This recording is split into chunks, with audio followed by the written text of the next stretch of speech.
dengan Laodikia. Mereka itu yang menjadi penerima pertama dari surat yang tadinya kitab Wahyu ini berupa surat. Tetapi kemudian kita dapati waktu mempelajarinya, selain isi surat ada juga nubuat.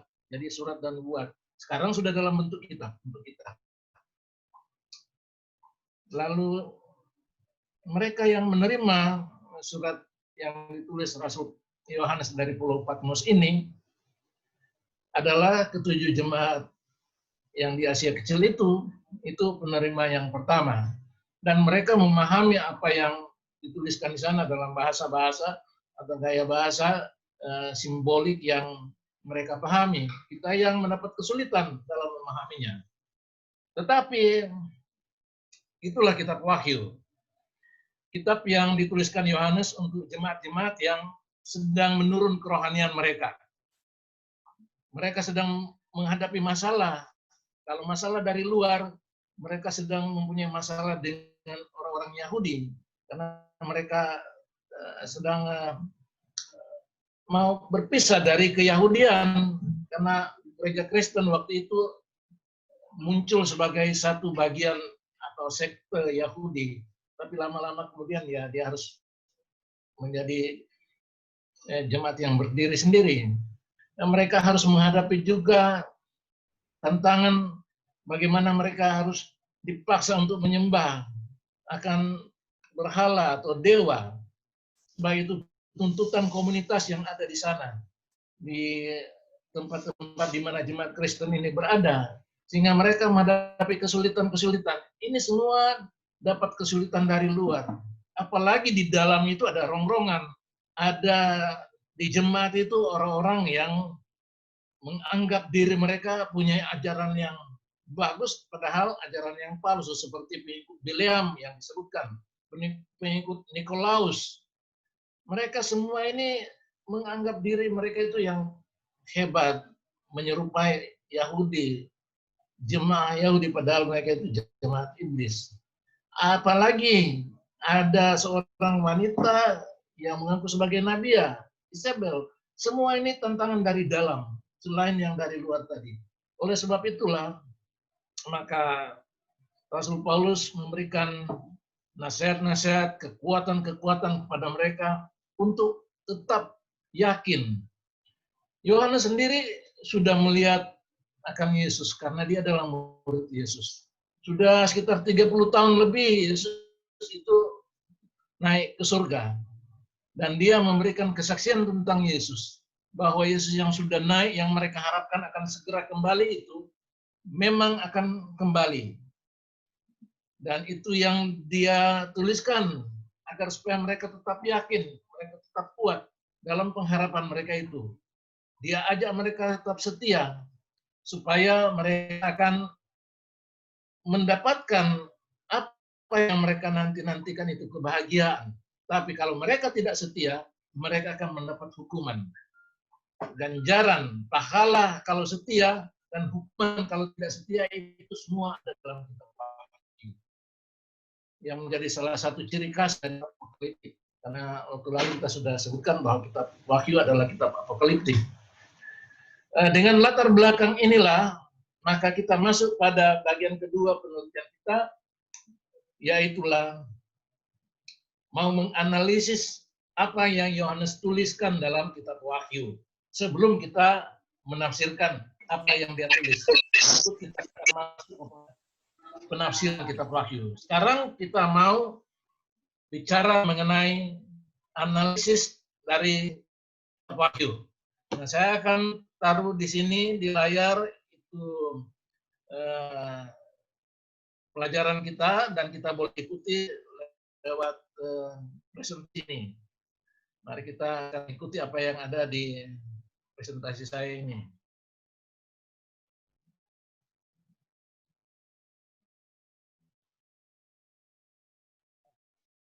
Kan semua bisa lihat ya.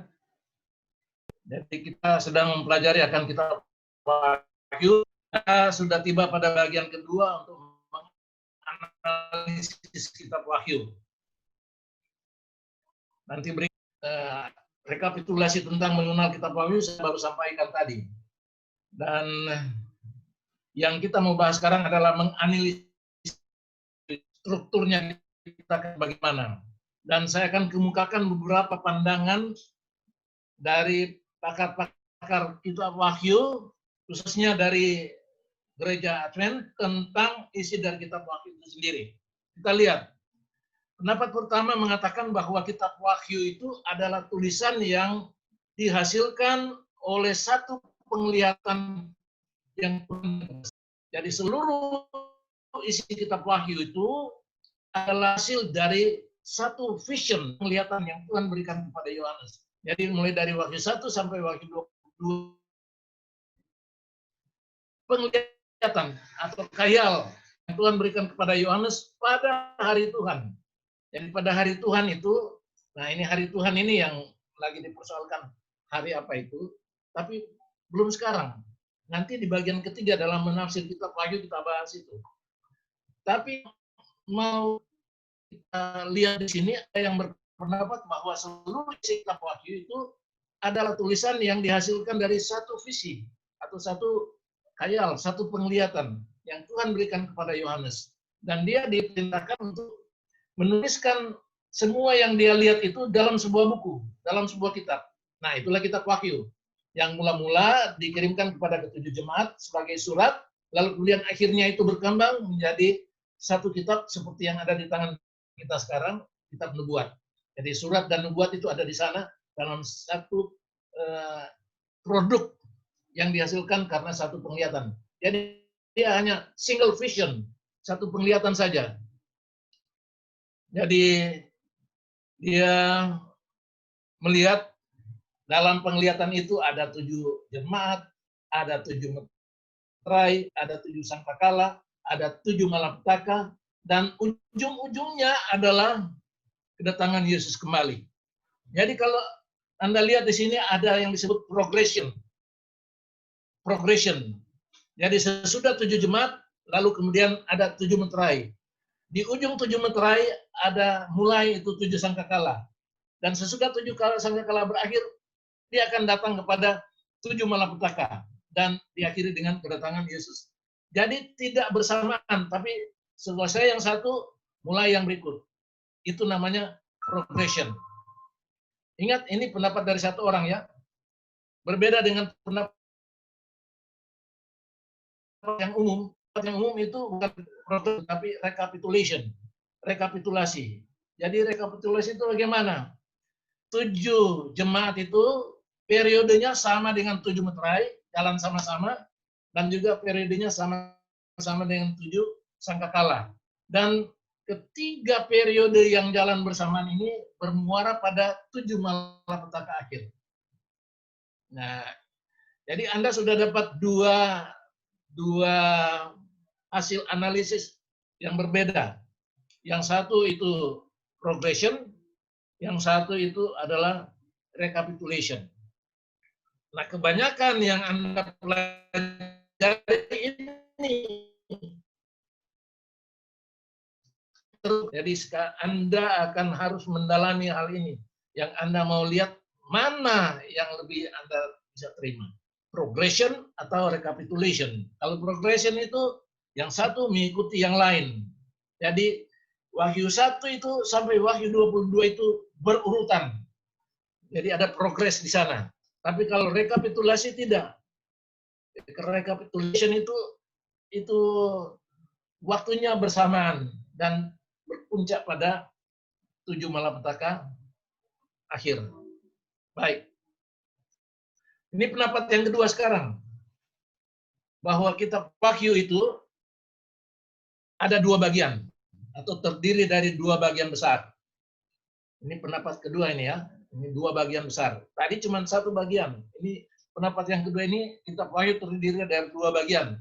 Yaitu yang pertama tulisan tentang apa yang terjadi sekarang, yaitu maksudnya yang terjadi pada zaman Yohanes waktu dia menuliskan kitab Wahyu itu. Itu bagian pertama. Itu ada dalam pasal 2 ayat 1 sampai pasal 3 ayat 22. Itu bagian surat. Nah, bagian yang kedua adalah apa yang terjadi sesudah ini.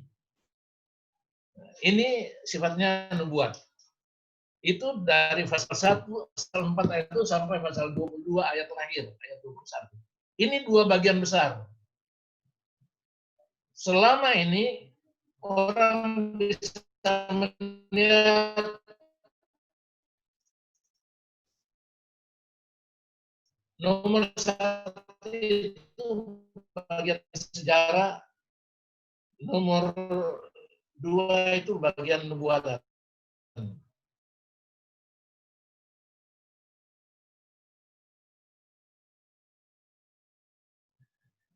Tapi ada juga, ini penjelasan untuk yang tadi ya, yang bagian pertama pembagiannya sama. Yang membuat bagian seperti ini, dua bagian, masih dua bagian, tapi pembagiannya berbeda.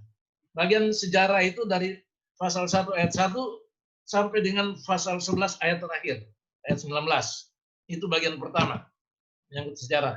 Lalu bagian keduanya adalah bagian buat, itu dari pasal 12 sampai pasal 22. Jadi pembagiannya itu di tengah-tengah. Ini salah satu pakar dari Gereja Advent juga yang membuat bagian ini, jadi saya muatkan di sini.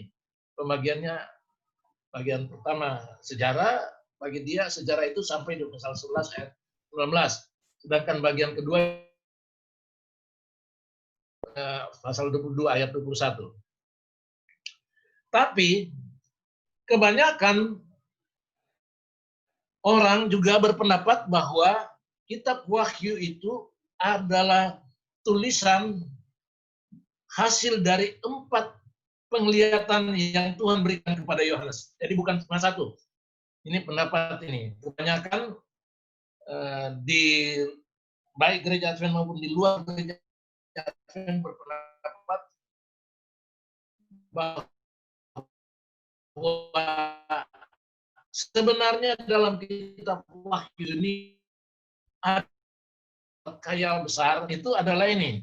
Yang pertama, yaitu penglihatan pada waktu dia ada di Pulau Patmos. TK MC. Pastor Steven yang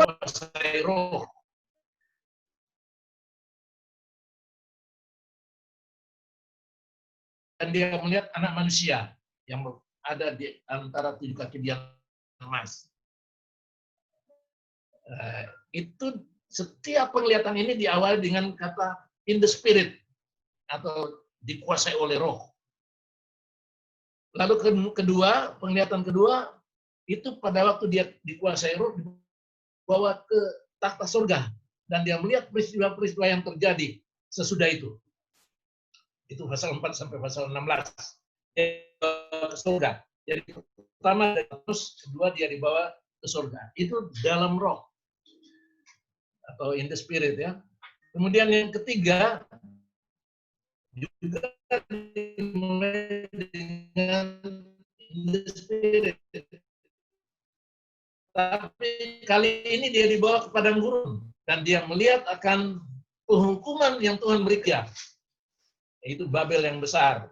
Terakhir, yaitu dalam roh dia dibawa ke gunung yang besar, seperti Yesus dibawa oleh iblis atau oleh roh Tuhan ke gunung yang besar.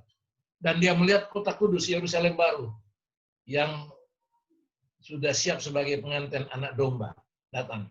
Itu Wahyu 19 sampai Wahyu 22.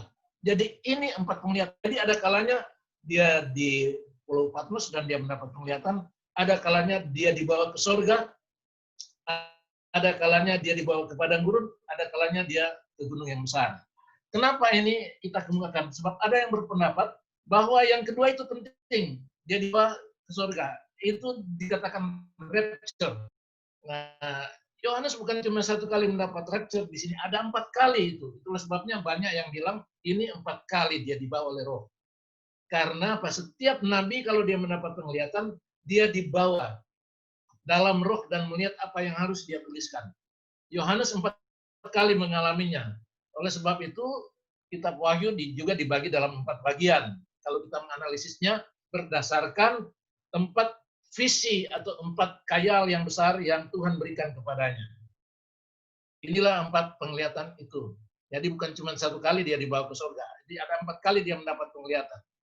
Jadi kalau orang bilang cuma satu kali dia dalam roh, tidak. Dia ada 4 kali dia ke sana. Tapi ada yang meneliti kitab Wahyu dan mereka melihat bahwa ada chiastic structure di sana atau struktur chiastic atau chiasmus dalam kitab Wahyu.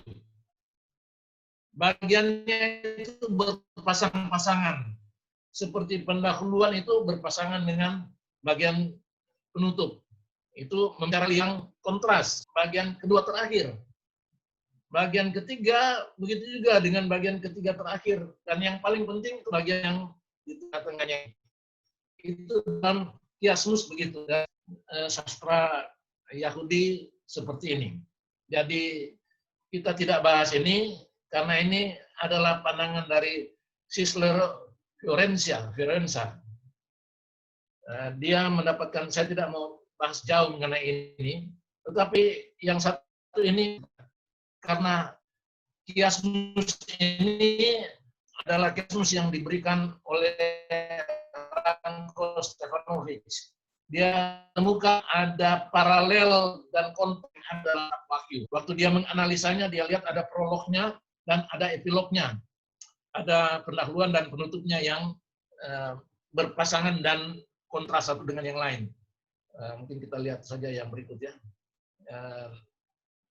Bahasa Indonesianya. Tapi inilah yang menurut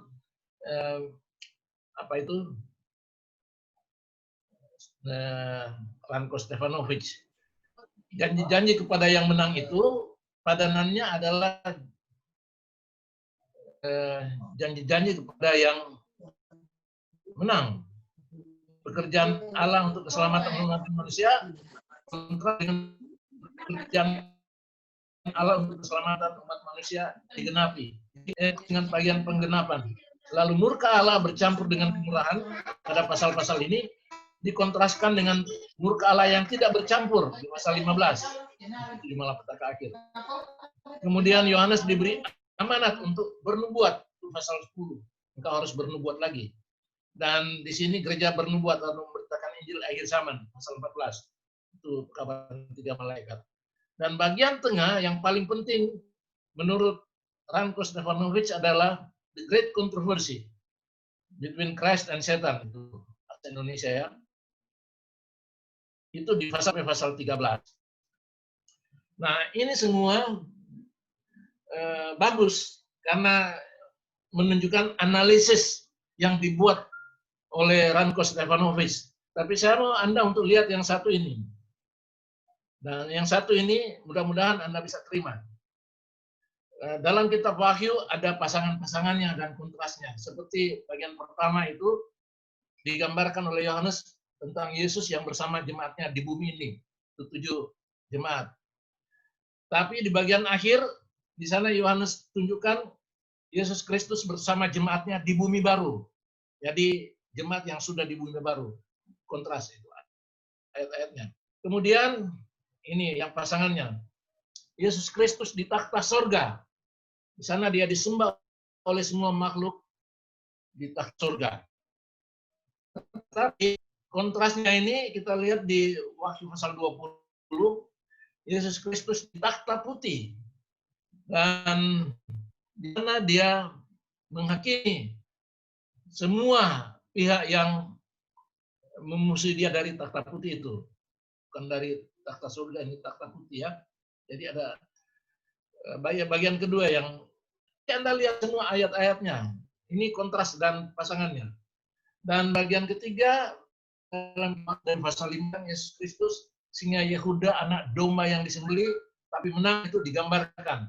Dia itu membukakan 7 meterai. Tapi di bagian akhir ada Yesus Kristus si penunggang kuda putih yang berperang dan menang. Jadi dia di sana disembelih tetapi menang. Sekarang dia menunggang kuda putih dan menang atas musuh-musuhnya. Itu Wahyu pasal 19 ya. Berikut pasal 7 Yesus Kristus dan jemaat yang dimeteraikannya. Ini pemeteraian. Sedangkan kontrasnya adalah Yesus Kristus dan jemaat palsu yang dihukumnya. Ini ada 7 pihak yang dihukumnya. Mereka yang dimeteraikannya. Kontrasnya. Dan kemudian Yesus Kristus dan amarannya. Ini 7 sangkakala. Kontrasnya itu adalah Yesus Kristus dan hukumannya. 7 malapetaka akhir. 7 amaran dan 7 malapetaka. Pasalnya ada. Dan kemudian Yesus Kristus dan jemaatnya yang bergumul atau yang kita katakan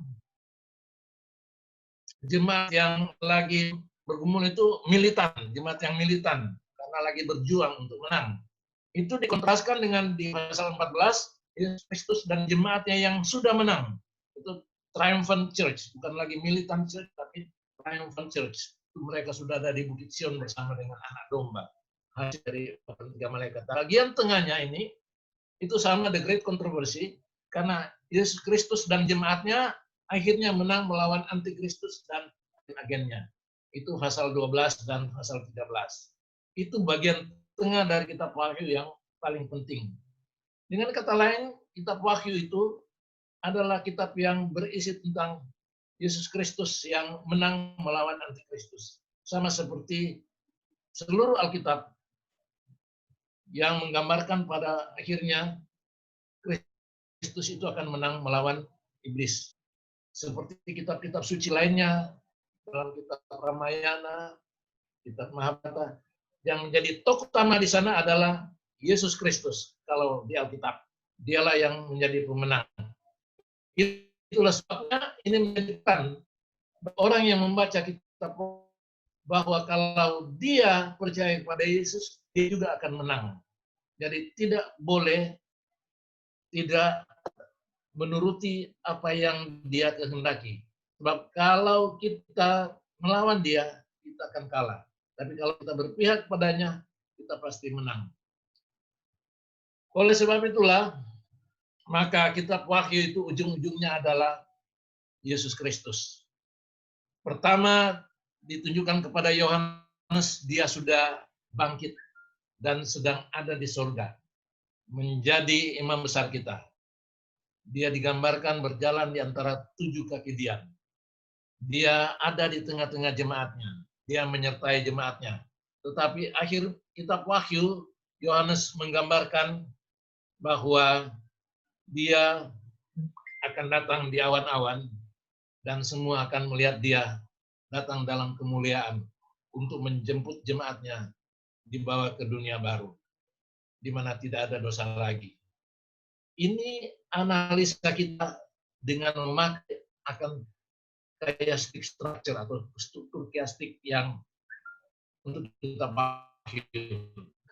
Sesudah kita memberikan analisa itu, itulah garis besarnya atau outline dari kitab Wahyu. Kita mau masuk sekarang detailnya. Kita melihat akan detailnya. Tadi sudah disampaikan ada 4 penglihatan besar, sekarang kita mulai dengan penglihatan pertama. Penglihatan pertama itu adalah penglihatan pada waktu dia ada di Pulau Patmos. Dan dia melihat akan Yesus dalam manusia yang mulia. Dan kita tidak akan banyak bicara mengenai ini karena belum dalam teori. Nanti berikut kita akan tafsirkan semua yang kita lihat di sini. Kita mau melihat dulu strukturnya dalam bentuk yang lebih mendetail dari yang tadi. Pulau Patmos itu ada di peta ini, kita bisa lihat. Sebab jangan nanti Anda belajar kitab Wahyu, mau ditanya di mana itu Pulau Patmos, Anda sendiri tidak tahu. Mudah-mudahan Anda berkesempatan pergi mengunjungi akan jemaat di Asia Kecil itu, kalau Anda ke Turki, dan berkesempatan pergi melihat akan tempat di mana Yohanes sudah mengalami apa yang disebut sekarang lockdown. Selama dia ada di sana, karena dia itu di lockdown di sana oleh Kaisar Domitian. Dan sesudah Kaisar Domitian meninggal, maka dia kemudian keluar dari Pulau Patmos. Dan tentu saja dia pergi ke Efesus. Jadi dekat di situ. Mudah-mudahan kita yang lockdown ini tidak lama akan berakhir. Ya, jemaat itu. Dan dia melihat anak manusia itu, dan inilah gambaran yang digambarkan dalam kitab Wahyu. Akan ada banyak angkat lihat. Anak manusia yang dia lihat adalah ini. Saya tidak akan uraikan ini. Nanti bahan-bahan ini Anda bisa ambil langsung dari host yang akan mempersiapkannya. Ini diberikan tentang manusia itu yang dilihat oleh Yohanes. Kemudian ini 7 jemaat. 7 jemaat itu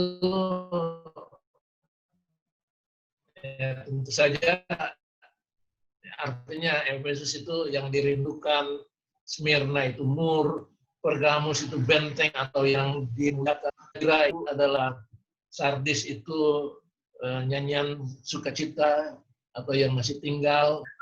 Philadelphia itu kasih persaudaraan, dan Laodikia itu menghakimi satu umat atau umat yang dihakimi. Ini adalah arti dari 7 jemaat yang kepada siapa Yohanes mengirimkan suratnya. Dan Yohanes menulis bahwa yang memberikan penglihatan kepadanya ini adalah Yesus Kristus. Dan dia itu diberi penjelasan tentang gelar dari Yesus yang ada dalam suratnya. Ada Smyrna, anak untuk Tiatira yang kudus, Philadelphia yang benar, amin, saksi yang setia dan benar dan penuhan. Lalu yang bertanya kenapa Efesus tidak ada? Sebenarnya ada, tapi penjelasannya lain, bukan gelar di sana. Tapi yang ini, identitasnya. Jadi dalam setiap surat, Yesus memberikan identitasnya. Kepada jemaat Efesus, dia katakan bahwa dia adalah yang memegang ketujuh bintang di tangan kanannya dan berjalan di antara ketujuh kaki dia emas itu. Itu identitas dari Yesus untuk jemaat Efesus. Dan identitasnya untuk Smyrna, dia yang awal dan yang akhir, yang telah mati dan hidup kembali. Identitas untuk jemaat Pergamus, dia memakai pedang yang tajam dan mata dua. Identitas untuk Tiatira, dia itu anak Allah yang matanya bagaikan nyala api dan kakinya bagaikan tembaga. Identitas untuk yang memiliki 7 roh Allah dan 7 bintang. Identitas untuk jemaat Philadelphia yang kudus, yang benar, yang memegang kunci Daud. Dan jemaat Laodikia, amin, saya yang setia dan benar, permulaan ciptaan Allah. Jadi selain identitas ini seperti yang tadi ini, itu yang kami lihat surat yang dikirim kepada 7 jemaat. Tapi identitasnya yang full itu ada. Untuk setiap jemaat ada identitas dari Yesus. Selain identitas, Yesus juga memberikan pujian kepada 7 jemaat. Ada 7 jemaat dengan jemaat Smyrna contohnya, aku tahu namun engkau, tapi jemaat saat tidak ada pujian yang beri kepada mereka. Nanti kita pelajari kenapa tidak ada. Begitu juga kepada jemaat kita, Laodikia, tidak ada pujian sama sekali, tidak ada yang ini 2 jemaat yang tidak ada pujiannya. Nah, selain pujian, Yesus juga memberikan teguran atau celaan. Teguran, ya. Exhortation. Yesus ada teguran. Engkau meninggalkan kasih yang mula-mula. Tapi untuk Smyrna teguran. Kenapa itu? Kalau Anda baca, Anda akan tahu kenapa tidak ada. Pergamus ada banyak teguran. Sardis ada teguran. Tapi jemaat Philadelphia tidak ada teguran. Nah, ini Laodikia tegurannya banyak. Tidak dingin, tidak panas, suam-suam kuku. Berkata, aku kaya, tapi padahal miskin, buta, dan telanjang. Jadi ditegur. Tapi Philadelphia tidak ditegur. Tidak ada tegurannya. Sesudah itu ada nasihat atau saran, counsel. Counsel diberikan kepada setiap jemaat, agak berbeda-beda. Tiap jemaat itu ada perbedaannya. Pergamus, tentunya bertobatlah. Kalau Smyrna, jangan takut terhadap apa yang kau harus derita. Hendaklah engkau setia sampai mati. Ini adalah nasihat. Gimana jemaat? Masuk jemaat Laodikia, dinasihatkan beli emas, beli apa lagi? Pakaian putih, beli minyak, dan harus rela buka hati, buka pintu. Ini adalah nasihat-nasihat yang Tuhan berikan saat itu. Ada juga warning, amaran kepada ketujuh jemaat.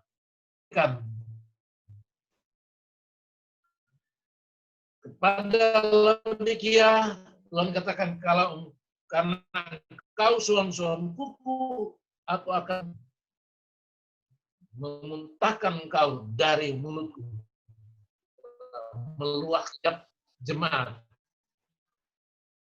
Tapi di akhir siapa menang. Lihat kepada jemaat makan dari pohon kehidupan. Smyrna, aku akan mengaruniakan mahkota kehidupan, mahkota. Lalu dan Pergamus, di sini ada putih, nama baru. Ini batu putih ini, kalau bahasa Koreanya itu ada, itu baik seok. Itulah sebabnya di Korea, di Seoul itu ada Universitas Baek Seok, Universitas Nari, batu putih besar. Ini batu putih, ada tertulis nama baru untuk Philadelphia. Tiatira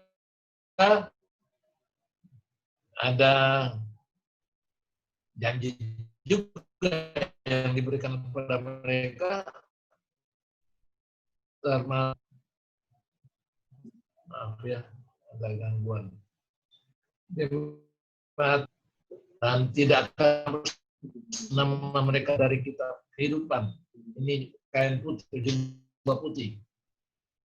Terus untuk Laodikia akan kududukan bersama-sama denganku.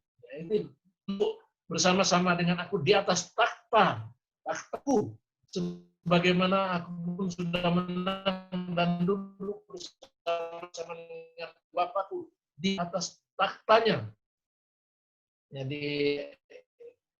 Jadi ada beberapa janji yang kita lihat di sini. Dapat mahkota, menang dapat jubah putih, menang duduk di atas takhta. Kenapa ini ditandaskan? Tentu ada kaitan dengan pelajaran berikut. Itu penglihatan yang pertama. Sekarang penglihatan kedua. Penglihatan yang kedua, itu kali ini dibawa ke surga. Roh. In the spirit ya. Dia dibawa ke surga. Apa yang Yohanes lihat di sana, itu dia tuliskan.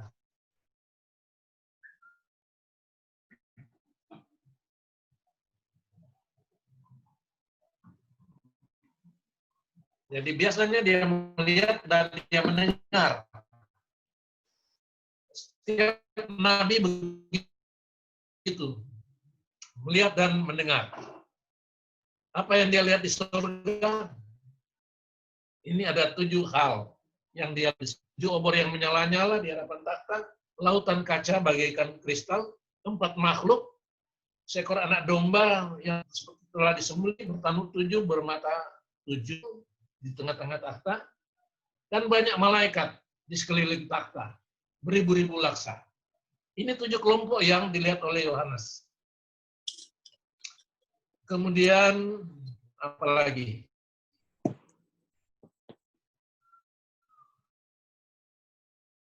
Dia melihat sesudah pintu dibuka, seorang yang duduk di atas takhta, jadi takhta itu tidak kosong. Berseru dengan suara nyaring. berlaksa-laksa yang mengelilingi takhta, menyembah dia yang di atas takhta itu. Setelah anak domba yang telah disembelih, 4 tua-tua, semua makhluk yang di sorga, itu sebenarnya sama dengan yang tadi saja. Nah, tentang penjelasan Yohanes mengenai dia yang duduk di atas takhta itu.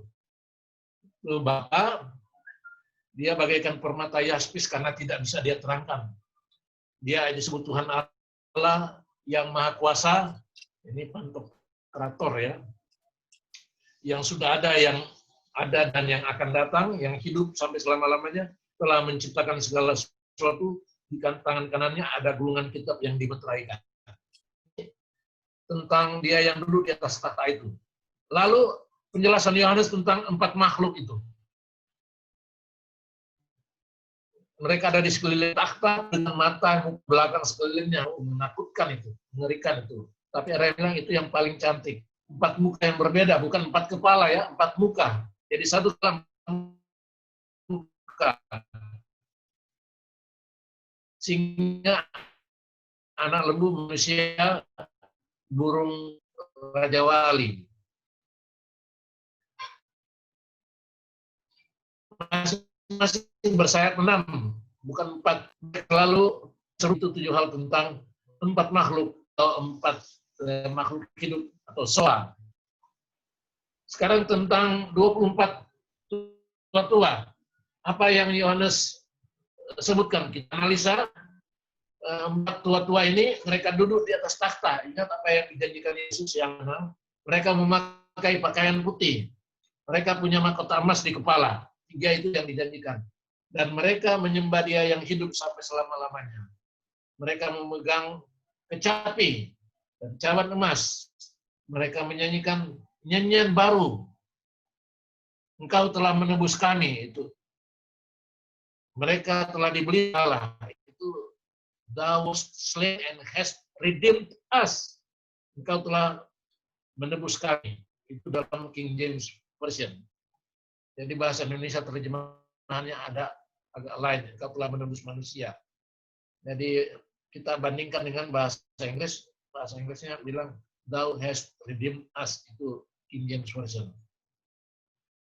Penglihatan tentang Allah juga sama dengan apa yang dilihat oleh saya. Jadi apa yang dilihat oleh Yohanes sama dengan yang dilihat oleh Nabi Yeskiel dan ayat yang dilihat. Ini adalah apabila nabi-nabi ini mendapat khayal atau penglihatan. Dan mereka itu mendapat penglihatan tentang kemuliaan Allah. Sekarang sesudah itu kita datang pada dimeterai sebagai kelanjutan dari apa yang dilihat oleh Yohanes di takhta surga waktu dia dibawa ke sana.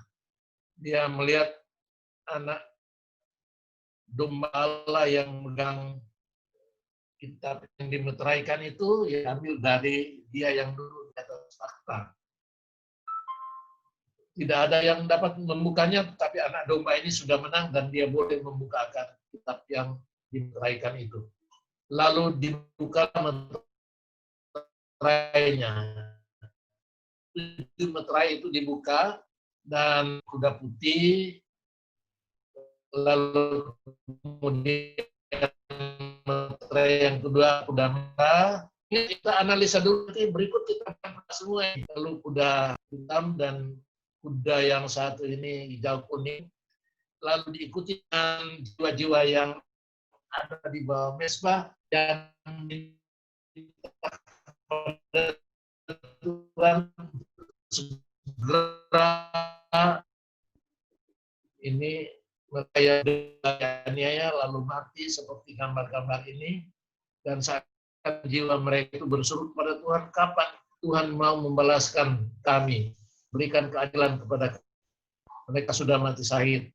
Dan ada meterai yang ke-6, tanda di langit pada matahari, bulan dan bintang-bintang. Yohanes tulis semua itu, dan sebelum meterai yang ke-7 bunyikan, dia mendapat penglihatan tentang kelompok yang dimeteraikan itu, yaitu kelompok yang disebutkan sebagai kelompok 144.000 dan kelompok besar terhitung semua Allah. Mereka ini sudah jadi itu sebelum meterai ke-7 dibuka. Buka terjadi sunyi senyap surga setengah jam lamanya. Sesudah ini Yohanes melihat yang berikut, yaitulah penglihatan tentang 7 sangkakala. 7 sangkakala ini dilihat oleh Yohanes. Kalau orang tidak mengikuti apa yang dikehendaki Tuhan,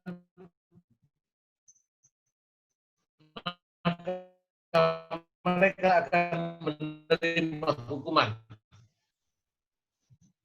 Hukuman ini Yohanes yang pertama ini gambaran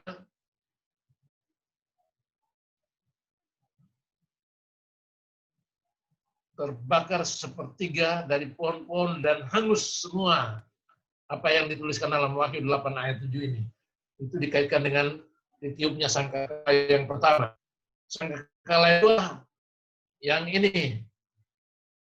Itu dalam Wahyu pasal 8 sampai 9. Mempengaruhi semua yang bernyawa. Bahkan disebutkan di sini sepertiga dari semua kapal. Baru yang 3, ini. Bintang entus itu. Jadi pahit airnya. Kenapa? Nah, ada 4 tiupan sangkakala yang pertama. Jadi 4 ini satu kelompok. Ini amaran-amaran yang Tuhan berikan sebagai seri yang pertama, hukuman yang Tuhan berikan lewat tiupan sangkakala ini. Sebelum 3 sangkakala yang kedua dibunyikan. Jadi 4 ditambah 3. 3. Jadi ada 3 sangkakala yang kedua. Sebelumnya sudah ditiup itu 4 sangkakala. Jadi masih ada 3 yang harus dibunyikan, itu yang dituliskan Yohanes sesudah ayat 13 ini. Disebutkan masih ada 3, baru 4. Nah, yang kelima ini yang digambar di sana Yohanes agak panjang. Nanti kita bahas ini dalam tafsiran nubuatan di seri yang berikut. Ini hanya analisis yang kita beri. Ini yang ditulis oleh Yohanes tentang sangkakala kelima dan yang keenam. Gambar-gambar ini melukiskan apa yang ditulis oleh Yohanes. Dalam sangkakala yang keenam. Nah, karena ini ada kaitan bagaimana kita belum bahas sekarang, nanti dalam penafsiran kita membahasnya. Karena di sini di pasal 10 Yohanes itu melihat bagaimana malaikat yang berdiri di gas kecil dan diperlihatkan lagi. Kemudian ada 2 saksi yang bersaksi, 2 peitun, 7 kaki dian, dan saksi menjadi martir. Dan ini yang banyak dipertentangkan dalam penafsiran. 2 saksi ini. Apakah 2 saksi ini? Nanti kita bahas itu di penafsiran pada sesi yang berikut. Dan meterai yang ke-7 itu dibunyikan Yesus itu datang kembali. Sesudah itu kita datang pada bagian lain. Ini adalah rekapitulasi dari 7 sangkakala. Kemudian Yohanes 4 penglihatan ditunjukkan Tuhan kepadanya mengenai perempuan yang lagi mengandung dan dia itu diamat-amati oleh naga merah besar karena naga merah ini tidak mau menyerang perempuan ini menurut Yohanes, tapi dia menunggu anak laki-laki yang mau dilahirkannya supaya dia bisa menangkap akan anak yang mau dilahirkan oleh perempuan ini yang berdiri sebulan mahkota di kepalanya dan dia memakai pakaian yang dijelaskan oleh Yohanes pakaian yang mulia seperti matahari. Jadi wanita yang lagi mengandung ini diamat-amati oleh si naga ini, merah padam yang besar, yang menunggu anak laki-lakinya dilahirkan. Kemudian Yohanes, tapi anak laki-laki itu diselamatkan dari sergapan si naga itu. Jadi penafsirannya diberi, kita tunggu saja ya. Lalu Yohanes juga melihat ini binatang atau monster yang keluar dari dalam laut di Wahyu 13 yang diikuti dengan monster berikutnya yang keluar dari dalam bumi dan disusul dengan 3 malaikat yang memberikan perkabaran akhir, perkabaran 3 malaikat. Dan Yohanes melihat bagaimana Yesus akan datang menghukum pihak-pihak yang tidak patuh kepadanya, yang memberontak kepadanya. Dia itu yang datangkan pengharapan kepada mereka yang mengikuti dia, dan juga sabitnya ini akan memanen akan anggur sebagai gambaran nanti yang dikaitkan dengan orang yang memusuhi dia atau tidak berpihak kepadanya. Jadi itu sudah dilihat Yohanes di Wahyu pasal 13. Kita belum memberikan penafsiran sekarang, kita hanya menunjukkan secara visual apa yang ditulis oleh Yohanes. Dan inilah dia tentang dari anggur. Jadi gandum dan anggur, 2 fase penghakiman. Orang benar dan orang jahat ini. Itu digambarkan. Nah, Yohanes kemudian melihat semua yang mengikuti Yesus itu sekarang ada 14 bersama-sama dengan anak domba. Dan mereka kemudian dilihatnya ada di tepi lautan kaca, menyanyikan nyanyian kemenangan, nyanyian anak domba, nyanyian Musa dan anak domba. Tetapi kemudian kita melihat ada 7 pemeran yang Yohanes gambarkan dalam Wahyu 12 sampai Wahyu 14 ini. Pertama dia melihat tentang Mikael yang berperang melawan naga itu di surga. Wahyu 12 ayat 7 sampai 9. Lalu dia melihat perempuan suci yang mengandung mau melahirkan anak. Itu Wahyu 12 ayat 1 dan 2. Lalu anak laki-laki yang dilahirkan oleh perempuan itu. Yang pertama, Yohanes juga melihat keturunan yang lain dari perempuan suci itu, yang tidak disebutkan identitasnya, hanya mereka itu menurut hukum dan kesaksian Yesus. Dan Yohanes juga melihat naga, iblis, setan, ular tua, pendakwa dan penyesat. Yohanes juga melihat monster yang keluar dari dalam laut dengan tanda pengenal 666, bukan 666. Dan Yohanes juga melihat monster yang keluar dari dalam bumi, si nabi palsu. Ini adalah 7 pemeran dalam drama keselamatan yang ditunjukkan kepada Yohanes. Yang setia kepada Kristus mendapat pahala, yang tidak setia kepadanya mengikuti antikristus akan mendapat hukuman. Itu rekapitulasi dari apa yang kita lihat tadi. Sebelum kita masuk ke penglihatan ketiga. Penglihatan yang ketiga itu adalah pada waktu Yohanes dibawa dalam roh ke padang gurun. Dan dia melihat ini perempuan dengan binatang 7 ini. Ini adalah pihak-pihak yang memusuhi Tuhan dan mereka akan dihukum Tuhan. Dan murka akan dicurahkan di surga karena sudah rubuh Babel yang besar itu dan pengikut-pengikut Tuhan diminta keluar daripadanya. Jadi Yohanes melihat semua hukuman yang dijatuhkan kepada pihak-pihak yang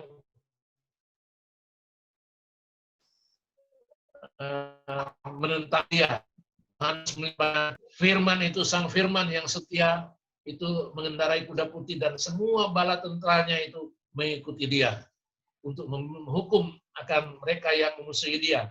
Jadi di Wahyu 19 digambarkan bagaimana binatang ini bersama dengan nabi palsu ini dan semua, tapi yang satu ini belum, dia si naga ini dikurung Roy. 1000 tahun belum.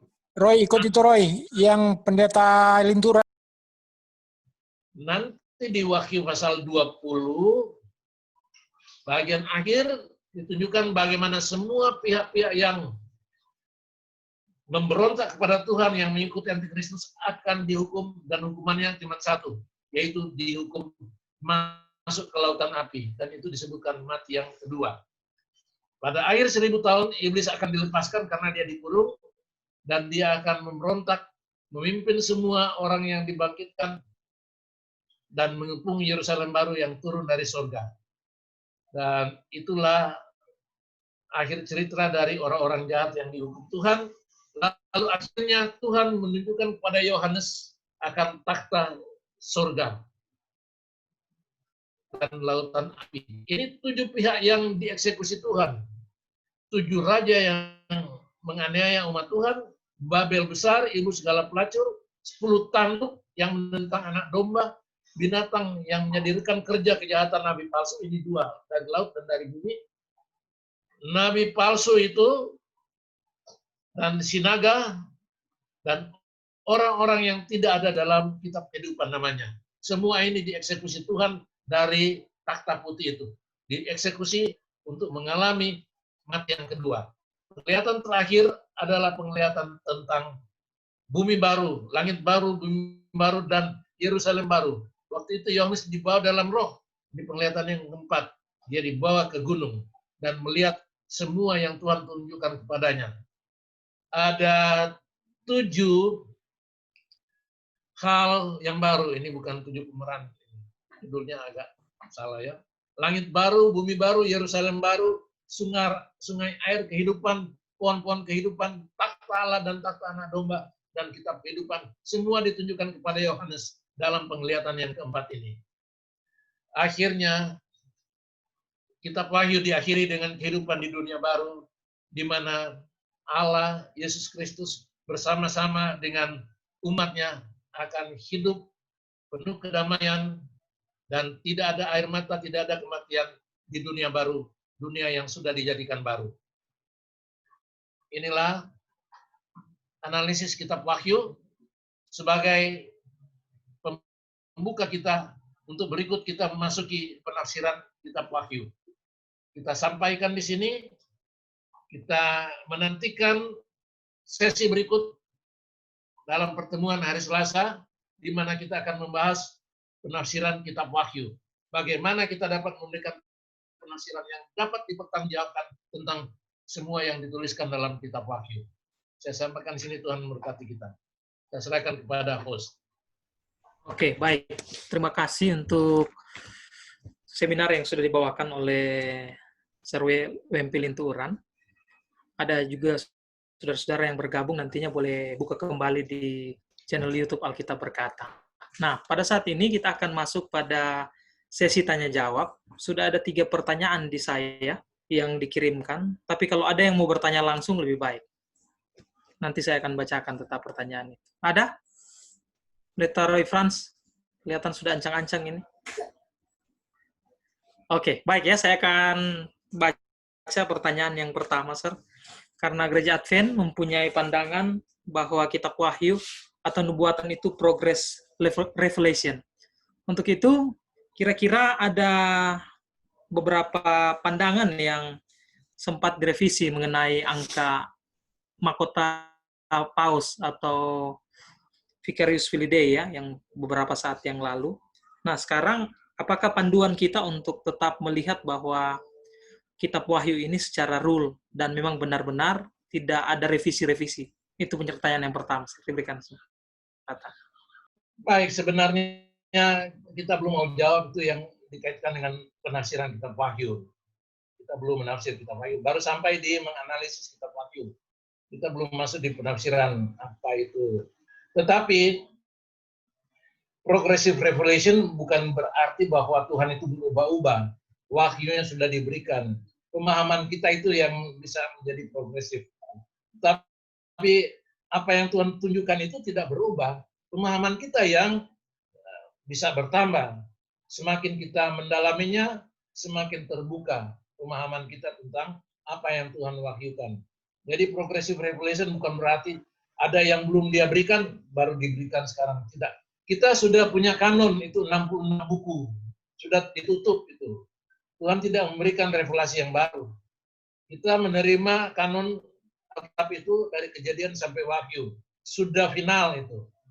Tidak ada lagi yang perlu ditambahkan. Tapi kalau revelasi itu kita pahami, ya pemahaman kita yang akan menjadi progresif. Jadi apa yang Tuhan sudah tunjukkan dalam 66 kitab itu sudah cukup untuk kita. Jadi tidak ditambah lagi. Jadi kita tidak menerima yang lain. Kalau tulisan-tulisan yang lain itu bukan menjadi penambah Alkitab. Jadi harus kita tahu itu. Tetapi progressive revelation, apa yang ditulis dalam firman Tuhan itu sudah cukup untuk kita. Tinggal kita mendalaminya supaya kita itu dituntun oleh Roh Kudus memahami apa yang dia sudah wahyukan. Oleh sebab itu, setiap kali kita mempelajari firman Tuhan, kita harus berdoa dan jangan pernah menyelidiki kitab suci Alkitab tanpa doa. Karena sepintar-pintarnya kita tidak akan dapat memahami akan firman Tuhan. Tetapi seminim-minimnya pendidikan kita, kalau kita berdoa memohon Tuhan memberikan iluminasi kepada kita, maka oleh Roh Kudus itu kita akan dituntun untuk dapat memahami apa yang dia firmankan. Jadi ada apa namanya ya, satu paradoks yang kita lihat dalam pemahaman kitab suci ini, Alkitab. Kitab suci ini sulit dipahami oleh orang-orang yang berpendidikan tinggi, tetapi dapat dipahami oleh orang-orang yang berpendidikan minim, yang meminta Tuhan untuk menerangi pikiran mereka. Karena apa yang Tuhan wahyukan, itu hanya dapat dipahami oleh perkara-perkara oleh pikiran rohani. Pikiran rohani ini adalah pikiran yang diserahkan pada tuntunan Roh Kudus, agar supaya dapat memahami apa yang Tuhan sudah wahyukan dengan perantaraan Roh Kudus. Jadi jangan pernah menyelidiki kitab suci Alkitab tanpa doa. Never should the Bible be studied without prayer. Kita harus berdoa supaya Tuhan memberikan kepada kita iluminasi agar dapat memahami akan inspirasi. Kita tidak dapat inspirasi. Inspirasi itu untuk penulis Alkitab. Tapi untuk kita Tuhan berikan iluminasi. Nanti dalam menafsirkan itu, ya tunggu saja itu penafsiran yang sudah disebutkan tadi. Waktu kita tiba di sana, pertanyaan-pertanyaan tentang tafsiran ini, kita akan bahas satu demi satu. Kita baru sampai di tahap menganalisis akan kitab Wahyu itu, kita membedanya. Belum memberikan penafsiran, baru analisa. Oke, berikut. Oke. Baik, terima kasih untuk jawaban. Yang menarik pembahasan kita ke depan akan lebih dalam lagi. Di sini ada pertanyaan, tapi mungkin ini sudah masuk ke bagian tafsir. Diberikan kesempatan langsung kepada Bapak Heri Raja. Boleh menyampaikan maksud pertanyaan saudara. Pertanyaan singkat dan jelas ya.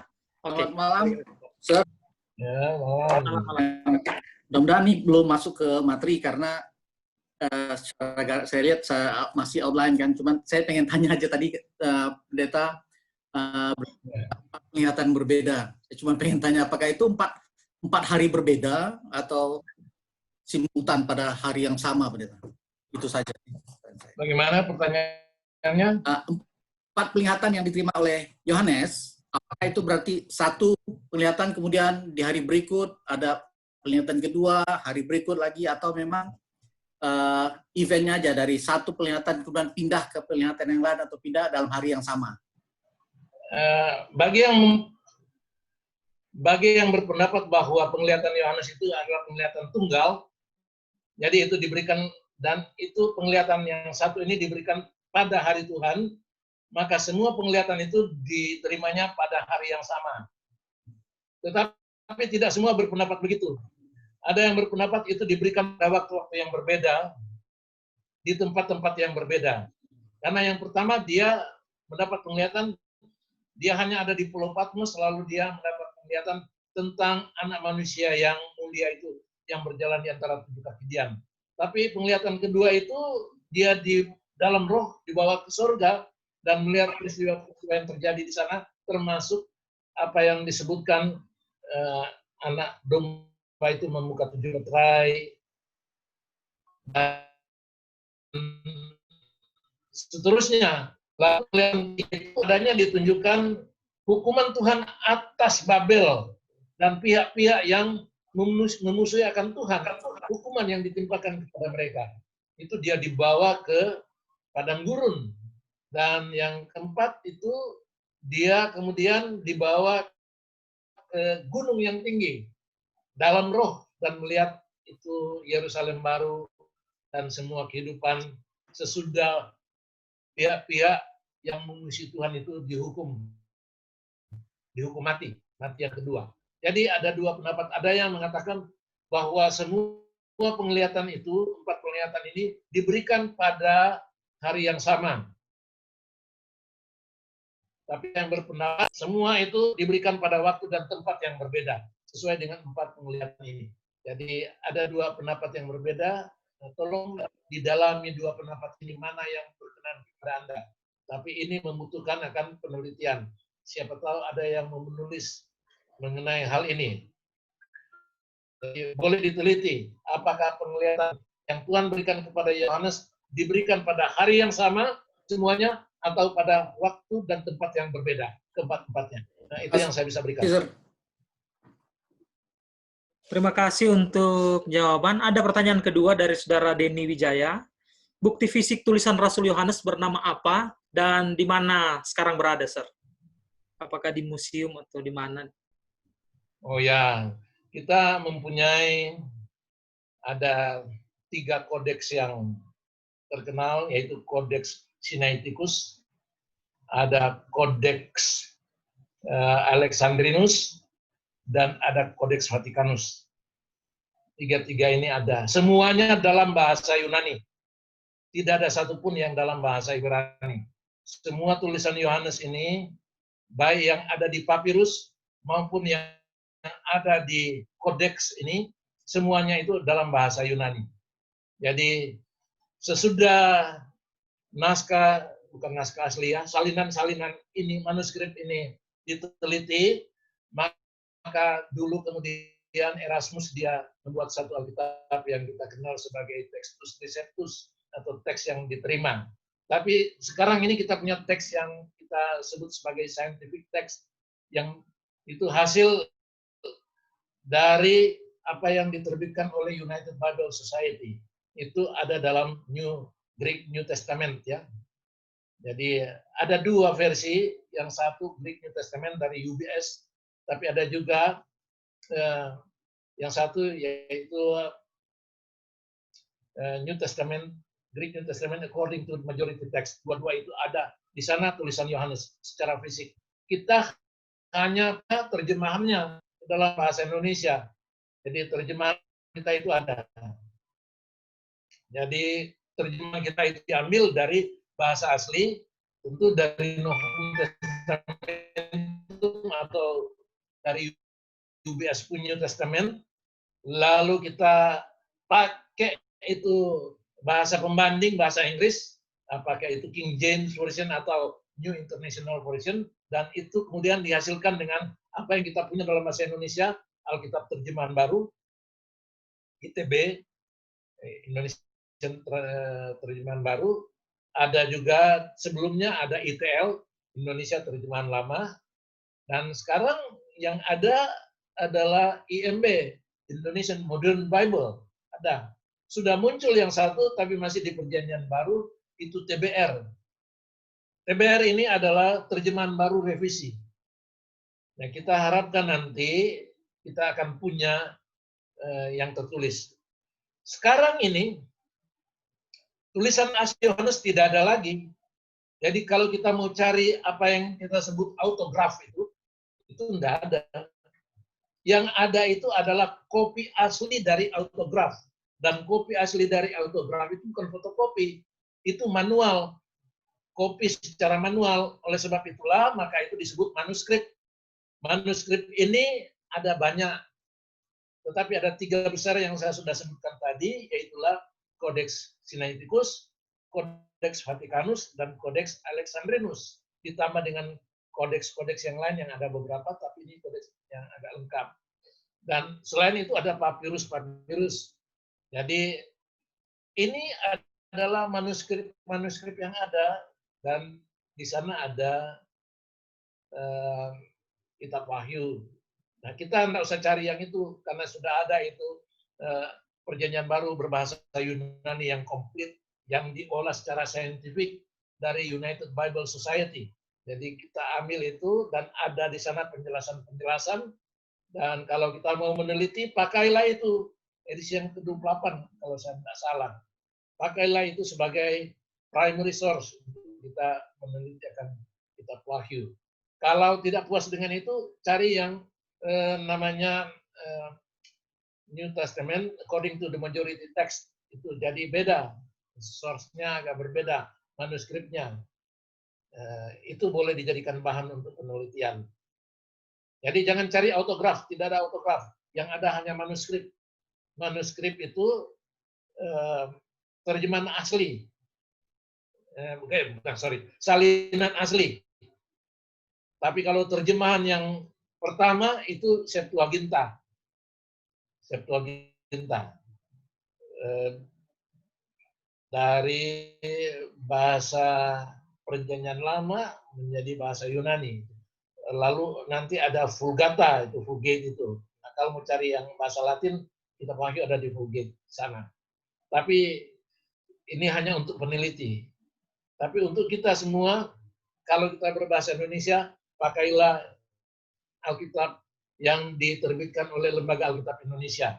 Kalau bukan Alkitab terjemahan baru, pakailah Alkitab terjemahan lama, dan boleh pakai itu Modern Bible yang sudah mengganti semua kata Allah itu di perjanjian lama dengan Elohim, dan kata Tuhan Guru besar semua pakai itu Yahweh.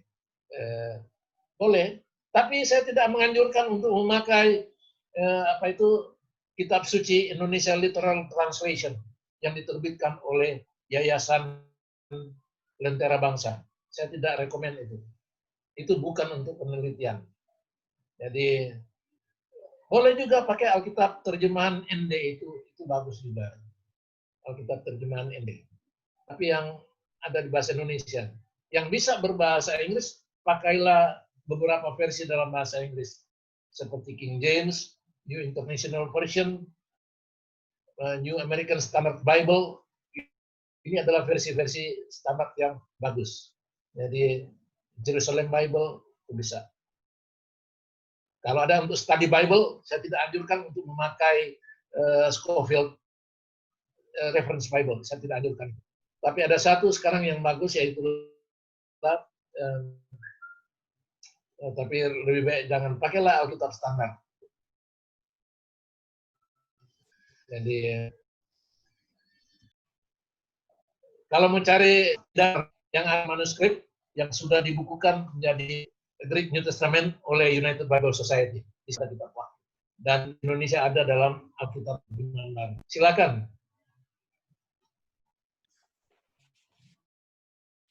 Oke, baik. Terima kasih untuk jawaban dari Serlinturan. Ada pertanyaan juga yang masuk di sini dari Bapak Jerry Laluyan. Penafsiran historikal seperti yang dipakai Advent kelihatannya disupport oleh ayat-ayat. Dan ada juga penafsiran yang lain seperti futurist juga disupport. Apakah ada ayat yang mensupport? Atau mungkin bisa disampaikan secara langsung, Bapak Jerry Laluyan. Penafsiran historis disupport yang kita percayai oleh ayat-ayat Alkitab. Apakah futuris juga disupport oleh ayat-ayat? Begini, Itu itu bagian awal dari pembahasan kita di sesi berikut mengenai menafsir kitab Wahyu. Jadi tunggulah itu nanti dijelaskan di sana mengenai historisis, retoris, futuris, dan idealis. Nanti di sana. Hari ini kita baru membahas mengenai menganalisa kitab Wahyu. Belum tiba pada menafsir kitab Wahyu. Sebelum kita menafsir kitab Wahyu, kita akan pelajari ini 4 aliran penafsiran kitab Wahyu, termasuk yang historisis. Jadi nanti dijelaskan waktu itu. Sekarang kita belum memberikan penjelasannya. Nanti waktu kita memulai penjelasan tentang menafsir kitab Wahyu, kita akan jelaskan 4 kategori atau 4 aliran penafsiran dalam menafsir nubuatan. Ya, begitu. Oke, baik, terima kasih. Saudara-saudara sekalian, ada lagi pertanyaan yang boleh ditanyakan secara langsung mungkin dengan pembicara kita pada malam hari ini. Diberikan kesempatan.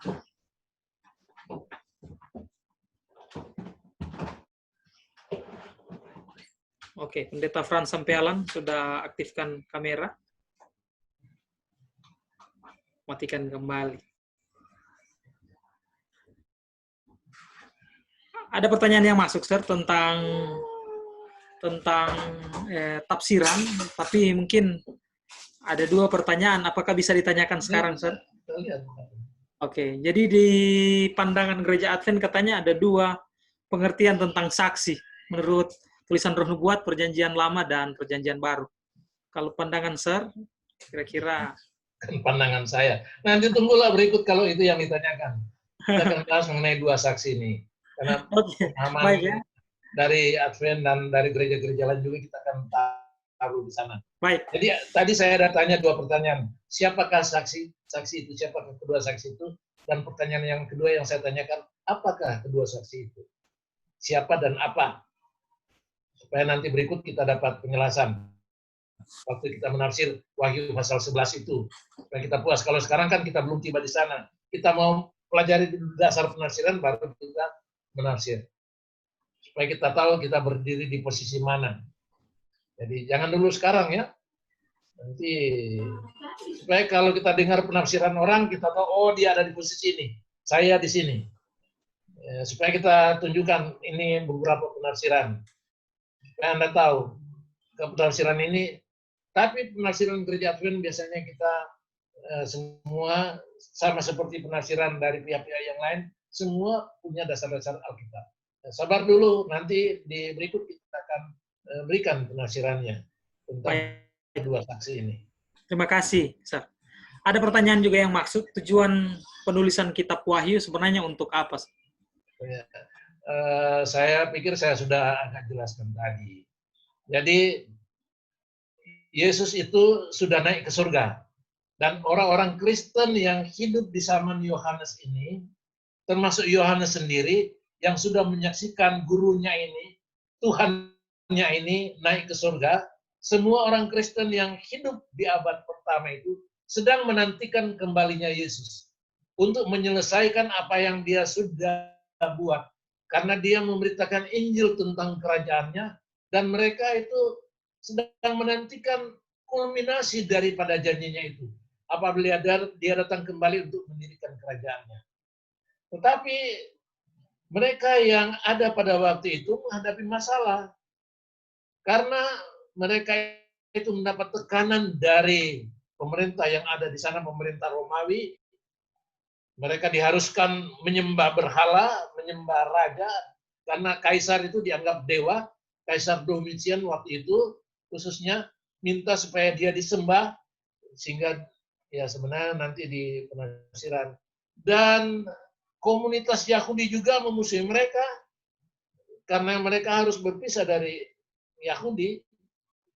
Dan ada seperti serikat pekerja di sana pada waktu itu. Kalau mau bergabung mereka, mau ikut kerja, mau ikut dalam perdagangan, harus bergabung. Dan kalau mau bergabung dalam sistem perdagangan waktu itu, mereka harus masuk sebagai anggota. Dan kalau mau masuk sebagai anggota, mereka harus punya satu dewa yang mereka sembah. Jadi orang-orang Kristen ada kesulitan menghadapi tantangan dari luar.